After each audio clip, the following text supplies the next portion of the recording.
All men are created equal, but your protein powder is not. Say what? Yep. So what is the best type of protein powder?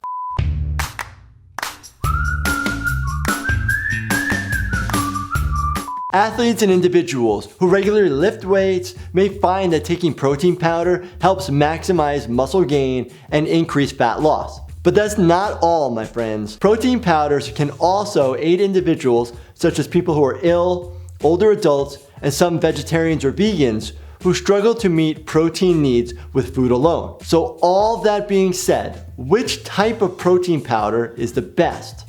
This is the big question. Let me first say, the number one option for getting your protein needs should come from the food in your diet. There are an infinite number of protein powders on the market made from a variety of sources. It can be difficult to determine which protein is right for you. That's why today I'm breaking down everything that you need to know about the top 5 types of protein powders out there. This is based on your desired fitness results, dietary preferences, and lifestyle. So stay with me. Hey everyone, I'm Dr. Jordan Wagner. I'm an emergency room doctor who treats everything from COVID to gunshot wounds, burns, you name it. I've created this video series to help answer some of your medical questions and the questions that I get from patients each and every day. If you find this video helpful, please do me a favor and subscribe. First things first, let's understand what in the world is protein and why does our body need it?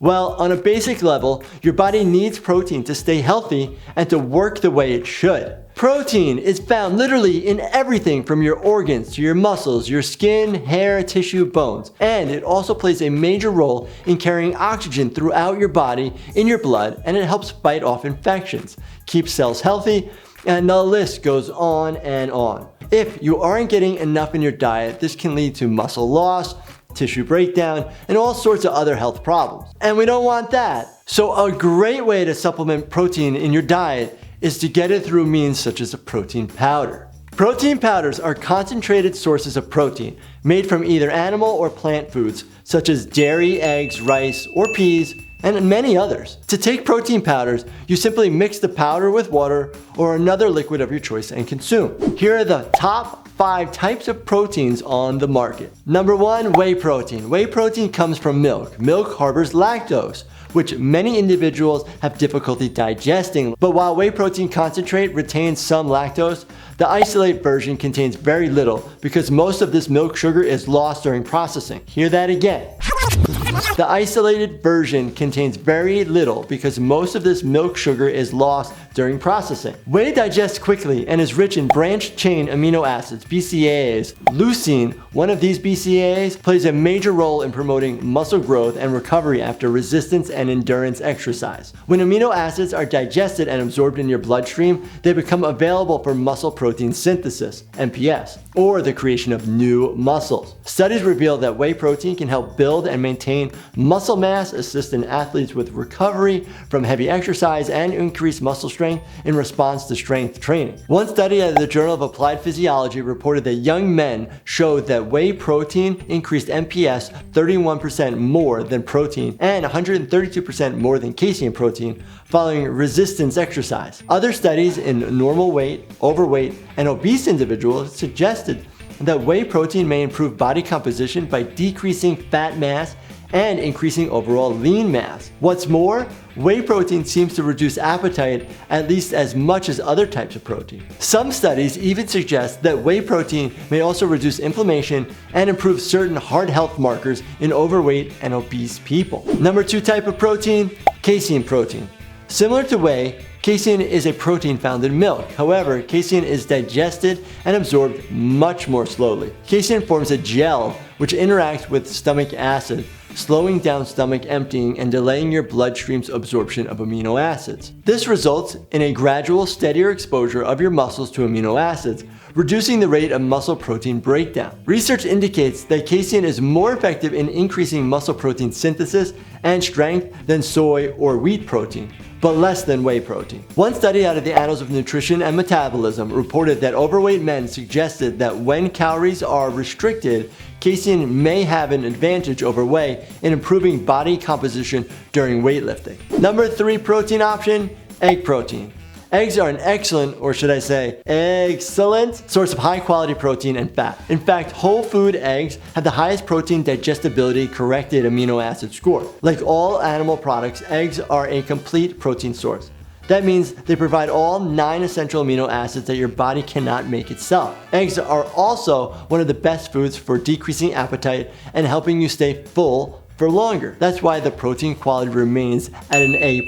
However, you may experience less fullness because the high-fat yolks have been removed, resulting in just egg whites. Egg white protein could be a good choice for people with dietary allergies who prefer a supplement based with animal protein, but please keep in mind that egg white protein hasn't been studied as much as whey or casein. In one study out of the Journal of Nutrition, egg protein demonstrated less potential to reduce appetite than casein or pea protein when consumed before a meal. Number 4, pea protein. Pea protein powder is especially popular among vegetarians, vegans, and individuals with allergies or sensitivities to dairy or eggs. Pea protein consists of split pea, a high-fiber legume that boosts all but one of the essential amino acids. Pea protein is also particularly rich in BCAAs. However, full disclosure, good-tasting varieties are just a little tricky to come by, but I'll be sure to put a link to some of my favorites in the description below. So when it comes to pea protein, the Journal of the International Society of Sports Nutrition reported in a 12-week study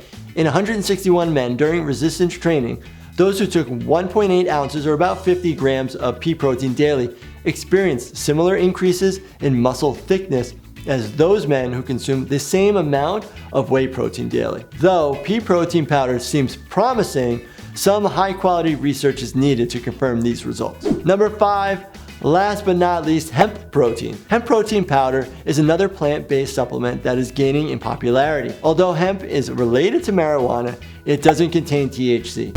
So don't expect to get a high from a scoop of hemp in your next protein shake, okay? Hemp is rich in beneficial omega-3 fatty acids and several essential amino acids. However, it is not considered a complete protein because it's very low in levels of amino acids such as lysine and leucine. While not much research exists on hemp protein, it appears to be a well-digested plant source protein.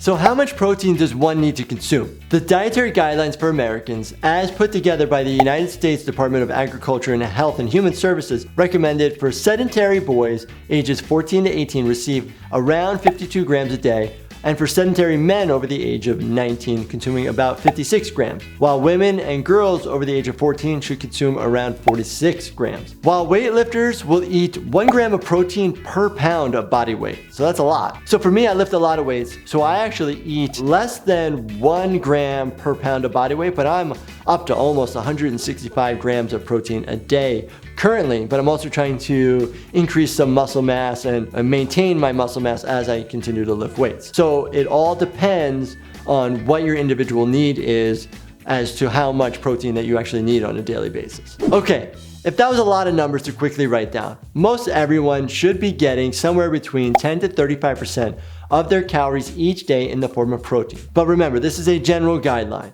as it can change for you on a personal level depending on your needs. More isn't necessarily better. While protein definitely helps your body in building muscle and a whole slew of other benefits, if you consume too much, your body may store the extra as fat. So do keep that in mind. Other important factors to remember, and I use this for my own choices of protein as well. How well does the protein powder actually mix with the liquid of choice, the flavors they offer, and the other ingredients in it, such as monk fruit or stevia as a sweetener versus like sugar and high fructose corn syrup. With all that said, next time you're in the market for a protein powder, shop right and be informed with the right knowledge of what protein is best for your needs. All right, that's been a quick protein breakdown with me, Dr. Wagner. Do you take protein supplements, and what are some of your go-tos? How do you use your protein powder, and do you use it in a shake or any cool protein powder recipes? Let me know in the comments. Please make sure you subscribe and turn your bell notifications on. When you do that and you hit that like button, you let YouTube know that you'd like to see more videos like this one. Thank you so much for watching, and stay healthy, my friends.